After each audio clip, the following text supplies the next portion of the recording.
Gaafadhaa akkam jirtu jarana abbaan bara giree waaqa baga geessan barana ilmaa keessan burraaquu warra hangafaaf quxisuu balaarraa eegee rabbi isiniif haa guddisu maatiif waatiinoo akkami ollaan keessan naguma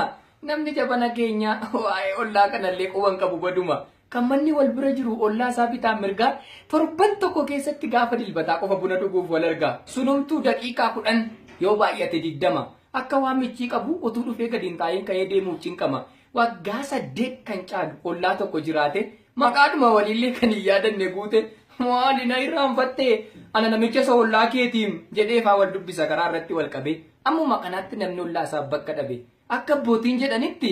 ollaa jechuun kafana bulanii itti gabba'u nama jabana kanaaf garuu ollaan kafana miti amma sooftii iyyuu hin ga'u dhamdhama ollaa isaan beeku namni eebichaa ta'u damma feesbuukii vaayiberiidha ollaan nama yeroo amma